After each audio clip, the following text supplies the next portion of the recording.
high-grade Gafran. Hey again everybody, Robert184, you've been teased, it's been unboxed, and the plates have become parts. Time to actually put this Gafran from Gundam Age all together.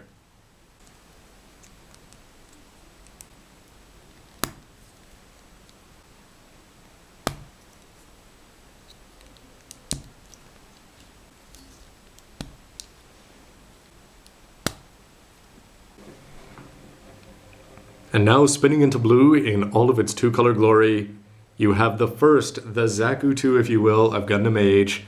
It's the Gafran. And my first impressions are a little more positive than I thought from just putting the feet together. The two colors doesn't seem to bother me.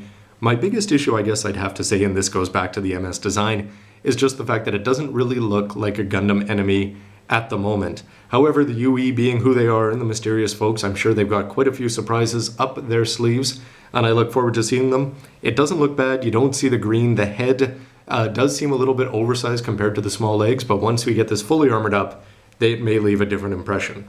First to the articulation, you're able to move the legs this much off to the side, and they can kick forward and back as they are unencumbered by skirts. You can bend the leg all the way back and have him almost kick his own back, and then for the upper body, it's going to rotate about this much here, and it is on a ball joint, so you can bring that a little bit forward. The arms and the shoulders, if you chose to, you could bring them all the way forward if you wanted to point you in the direction of the beach. And then this way, the arms can rotate around, unencumbered. The fact that this much of the shoulder shows is a little bit disappointing. And then you've got the arm can rotate, the arm can bend, and he can reach all the way across. Of course, you could touch his shoulder if you brought them all the way in. If it's back, not quite, although I wonder if you tried a few other poses. Yes, you actually can do some interesting things with this. For the head, because it's on this back mount mechanism, it's actually mounted back here instead of on a regular one, you're able to get quite a range of motion here the way you bring it forward. It can of course come up and down, and if you bring it up, again, that's going to be used in Superman mode or the transformation. My big concern was with the feet, and let's see how they do. You can get them in different poses and you can get the legs in different ways. So far he's going to stay all right. However, you do have to be careful just because you can't get that cheat that you can often get, getting the legs off in an awkward position and then making it up by bending the ankles in to get them just right. So if you're trying to do anything simple, you can do that, but again, you're going to have to get these knees symmetrically or at least the center of balance proper if you want to have them stand up, and don't expect a very good flat foot test for this guy. For putting on the wings, you can just line them up with the polycaps and put them through.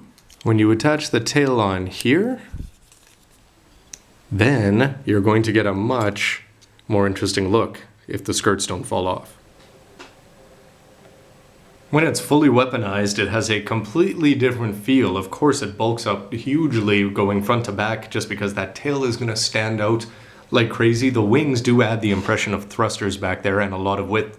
But it's the front skirts, and you'll notice that I don't have them perfectly lined up. And that's because when you have a kit like this, it's going to be a little bit tricky just to get everything lined up exactly right. And the problem that I was having is that these skirts fell out about 5 times on me, trying to get them anywhere near what it shows on the box. Not to say that it's impossible, it's just going to take a lot of patience. The wings here will also pop out here if you move them around too much. So overall, it went from being a sturdy, if somewhat unremarkable kit, to being something that now has an element of flimsiness about it, especially when you're trying to move it around with all those movable and very easy to knock out of their polycap parts on the back. The height comparison, and especially when you're just looking at the sheer bulk of it, the Gafran just got a huge amount of bulk, although I really have to say it reminds me more of something out of Code Geass than Gundam at the moment, compared to the Nobel Gundam, which is of course supposed to be a little bit smaller, being a late 90s or a mid 90s kit, and a lot sleeker. The Gafran, especially when you add on that commander's antenna, much larger. Comparing like to like, and here we've got the Jesta from High Grade Universal Century and Unicorn Gundam on the right, I have to say that this one really does come across as looking quite boring. Large parts, they do stick out. The chest and the shoulders do have that variation, but when you look at the Jesta and just how many lines there are, especially down on the knees, in the waist section, and the way that they do the chest and the shoulders, this one comes across as looking like a real piece of military hardware, whereas the one on the left, yes, it still looks like an unknown kind of factor. Finally, the enemies are going to face off, and by what I mean enemies, I mean for the first few episodes anyway, until they get much, much stronger. You've got the Age 1 normal here on the right. It's substantially shorter and substantially skinnier, the shoulders and pretty much every part of the body except perhaps the legs. So the Age 1 normal looks like it should lose to this, but in true, well, pretty much any form of television, the good guy's gotta win, and whether that's spinning through space or using a good rifle, he learned how to.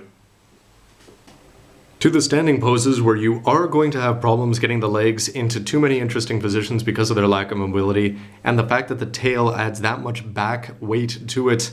Well, I didn't fight it, I just joined it. So you've got the tail propping it up right now, the arms going forward, the fact that you've got the colors differentiated in the palm weapons, I think looks good, but I don't think there's going to be far too many ground poses that you can put this guy in and make him look impressive. Putting the beam rifle over the shoulder is going to eliminate some of the center of balance issues that I was having before. However, as soon as you start to get too dynamic with the legs, it's going to cause more problems for the skirts. You'll notice that they may look good at a few angles, but from other angles they look quite poor. And the ankles are definitely causing problems just with their lack of mobility. They're barely standing up and you've got to get it just right. So if you try to do anything else, I don't expect it to stay there, which means it's really time to get this guy up on an action stand. Up in the air, he doesn't seem too bad, especially with that tail deployed. You're going to have to you can get the legs in a lot more positions. I've switched the hand here just on the one side. And the skirts, if you do swing them out a little bit, you can have a little bit less issues of the fronts popping out. But again, because they don't have a lot of mobility back there, don't expect them to go everywhere that you want to. But this is not displeasing to the eye if it was on your shelf. In terms of getting the beam rifle to come out down below the arm, that's about the best that I can get in terms of bringing it forward, which really doesn't have anywhere near the same amount of visual impact as the one over the top, especially if you're looking at it from the other side. There's a variety of different combinations that you can try there with the back, but it's a little bit disappointing that one of its more iconic poses from the anime doesn't translate that well into the toy. With the tail sort of reversed, again, it just really doesn't stand out unless you're looking at it right from this side.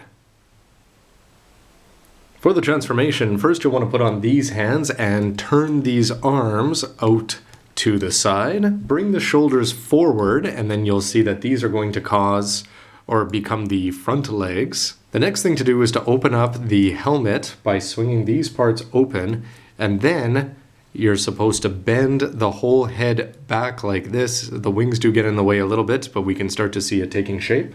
To the back legs, where you bend this part down like this and then this part down like this. So you sort of lock it into place, or so it would seem. You do really get the effect that he's dislocating his legs there. Then once you've done that, you can take the tail down, bring it forward, and then bend the whole thing back like this. You can also extend it down here. And the final step is to get these wings that seem to get in the way at the drop of a hat. You can bring them up, and this is the start of the effect. Once it's transformed into its flight mode, I have to say that the looks are a little bit better than I expected. The shoulders drop forward quite well, and the hands down at the front. It may be a little bit tricky, it seems, to get all four limbs down on the ground, but it's really not all that difficult. You'll notice that the toes are also flipped out here. Once you've got the constraints of the human-esque form out of the way, you've actually got a little bit more mobility here with the wings, so you can bend these up and down and rotate them around on their polycaps. With the camera set a little lower, you can see that the wings are going to go in different places, but don't expect too much mobility. And the other thing that you have to be aware of is that this long part here, which seems to be a bit of a thruster set, it can interfere with the flaps that hang down off the head, so you're not going to be able to get the head into too many places, although I'm actually impressed. I was a little bit worried that it wouldn't go up that far, but when you've got it like this clearly comes forward as a head, and it's not just looking down as if it was just an MS laying down on its belly. This is the base that comes with a Nobel Gundam, and when it's down in its Superman or Supergirl position, again, you can get a few more possibilities. If you use this one, it would be a lot more upright, so you'd have to use the torso bend to try to get it into position. But it does come across as being beast-like, but not so much from the front, especially though from the side. And when you add in the length of the tail, which you could, I also suppose, swing forward as a weapon, you certainly get a very interesting and animalistic feel. So despite a few problems, I have to say that the transformation is a little bit better than I expected overall. I expected this to be pretty much not transformed, but now it's something that I may keep on my shelf like this every once in a while. Anyway, everybody, why don't you let me know what you think of this in both of its forms with a comment down below. Always love to hear from you, and stay tuned for the next part where I'll have a list of all the good and bad things in one place, everything you need. Thanks for watching, everybody. Robert184, gundam.tk, thanks for being here. You know what my big reveal is? When I purge my armor similar to Virtue, there's a Gundam Age 1 inside.